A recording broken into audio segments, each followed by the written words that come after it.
Hey everyone, today we're diving into a topic that's both serious and a bit mind-blowing: nuclear missiles. Specifically, who has the most of these terrifyingly powerful weapons just casually sitting around? It's the kind of question that keeps you up at night. Buckle up everyone, this is going to be a blast. Let's kick things off with everyone's favorite supreme leader with questionable taste in haircuts, Kim Jong-un. North Korea, despite being a relatively small country with an even smaller grocery store budget, has somehow managed to cobble together around 50 nuclear missiles. Now, 50 might not sound like a lot compared to some of the heavy hitters we'll get to later, but it's still enough to ruin everyone's day within a fairly substantial radius.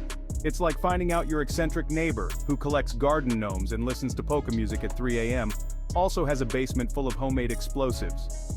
Kim Jong-un often uses these missiles as a way to project power and intimidate his neighbors. It's a bit like that kid in school who brought a spider to show and tell. Except in this case, the spider is radioactive and can level entire cities. The concerning thing about North Korea's nuclear ambitions is that they're somewhat unpredictable. This unpredictability makes North Korea a wild card in the global nuclear landscape, and one that keeps diplomats and world leaders constantly on edge. Next up, we're heading to the Middle East, a region known for its delicious hummus, ancient history, and oh yes, a constant undercurrent of geopolitical tension. Israel, despite being a relatively small country geographically, boasts a nuclear arsenal estimated to be around 90 warheads. That's right, folks. Never underestimate a nation that can turn falafel into a culinary masterpiece and simultaneously maintain a nuclear deterrent. It's like finding out your grandma, who bakes a mean batch of cookies and still calls you pumpkin, also knows Krav Maga, and could disarm a mugger faster than you can say early bird special. Israel has never officially confirmed or denied possessing nuclear weapons, following a policy known as nuclear ambiguity. It's a bit like that friend who refuses to confirm or deny whether they ate the last slice of pizza, even though you can see the telltale crumbs on their shirt. This ambiguity, while frustrating for those who prefer clear-cut answers, is a deliberate strategy. The idea behind nuclear ambiguity is that by neither confirming nor denying the existence of their nuclear arsenal, Israel creates uncertainty among its adversaries. This uncertainty, Israel hopes, will deter potential attackers from even considering a strike in the first place. Israel's nuclear program dates back to the 1950s, during a time when the country felt existentially threatened by its neighbors. Now let's swing over to India, the land of spices, vibrant colors, and apparently a whole lot of nuclear firepower. With an estimated 156 nuclear warheads, India has established itself as a major player in the global nuclear club. They've got Bollywood, butter chicken, and enough nuclear weapons to make even the most enthusiastic Diwali celebration look like a damp squib in comparison. India's nuclear journey began in the 1970s, driven by a desire for regional security and a bit of Cold War one-upmanship with its neighbor and arch-rival Pakistan. Since conducting its first nuclear test in 1974, India has maintained a no-first-use policy, meaning they've pledged only to use nuclear weapons in retaliation to a nuclear attack. It's a bit like having a fire extinguisher. You hope you never have to use it, but it's comforting to know it's there just in case someone decides to play with matches near the curtains. India's nuclear arsenal, while substantial, is seen by many as a deterrent rather than an offensive threat. They're more interested in maintaining stability in their own backyard than projecting power globally. Speaking of India's neighbor, let's pop over to Pakistan, a country with a rich history, delicious food, and you guessed it, a nuclear arsenal to rival India's. With an estimated 165 nuclear warheads, Pakistan is not about to be outdone in the, let's call it, regional security blanket department. It's a classic case of, if my neighbor gets a new car, I'm getting a new car, even if I have to take out a second mortgage and sell my prized collection of commemorative spoons. Pakistan's nuclear program began in response to India's, driven by a desire to maintain a balance of power in the region. Like India, Pakistan maintains a no-first-use policy, pledging only to use nuclear weapons in retaliation to a nuclear attack. The relationship between India and Pakistan is complex and often fraught with tension. They've fought multiple wars, and their shared border is a constant source of skirmishes and disputes. Now let's hop across the globe to the United Kingdom, a country known for its charming accents, love of tea, and oh yes, a respectable collection of nuclear weapons. With an estimated 225 warheads at their disposal, the UK is not a country you want to challenge to a game of Risk. The UK's nuclear program dates back to the 1950s, during the height of the Cold War, when everyone was feeling a bit twitchy about the possibility of global annihilation. Unlike some of the other countries on this list, the UK has been gradually reducing its nuclear arsenal in recent years. The UK's nuclear weapons are seen as a deterrent, a way to ensure their security and maintain their position on the world stage. It's a bit like having a really impressive collection of rare stamps.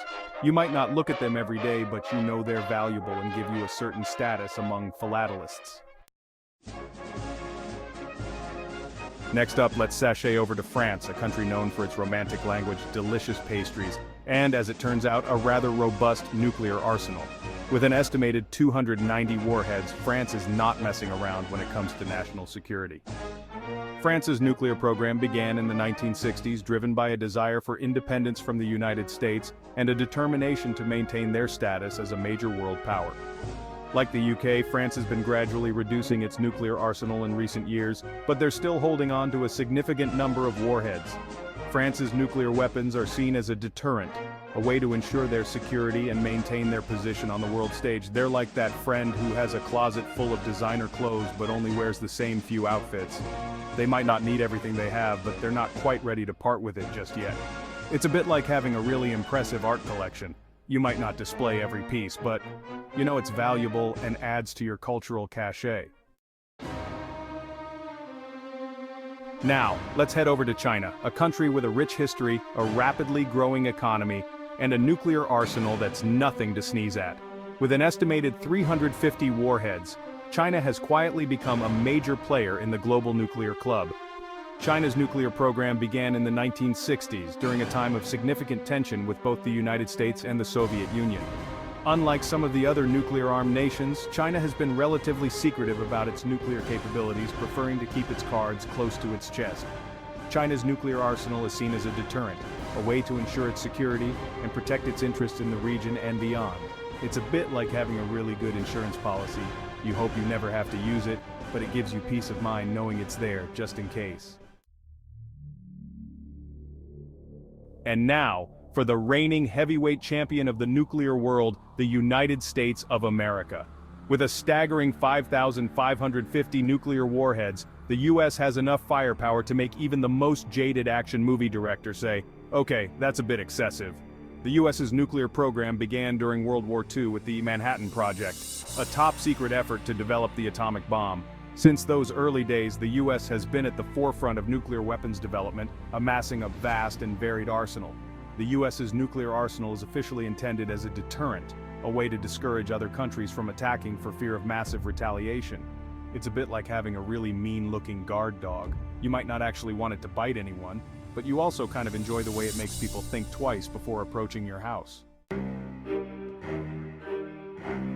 And finally, we come to the current leader in this terrifying arms race, Russia. With an estimated 6,257 nuclear warheads, Russia has enough firepower to make even the most die-hard Bond villain say, okay, maybe we should just talk this through. Russia's nuclear program began in the 1940s, shortly after the US detonated the first atomic bombs. It was the start of the Cold War, a time when paranoia and suspicion ran rampant, and everyone was convinced the other side was about to push the button. Over the decades, Russia has amassed a vast and varied nuclear arsenal, from intercontinental ballistic missiles to submarine-launched warheads. Like the US, Russia's official stance is that its nuclear arsenal is purely for deterrence, a way to ensure that no one ever attacks them for fear of facing unimaginable consequences. It's a bit like having a really angry goose guarding your front yard. Sure, it might be overkill, but no one's going to mess with your tulips. So there you have it, folks. The countries with the most nuclear missiles. It's a sobering thought, isn't it?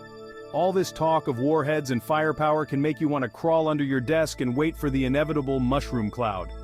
But before you start stocking up on canned goods and building a fallout shelter in your basement, let's remember that the vast majority of people on this planet, including those in charge of these terrifying weapons, would prefer not to see them used. The good news is that despite the occasional saber-rattling and political posturing, the world has managed to avoid nuclear war for over 70 years. So, while it's important to be aware of the dangers posed by nuclear weapons and to advocate for their eventual elimination, it's also important not to lose sight of the bigger picture. Stay safe and see you next time.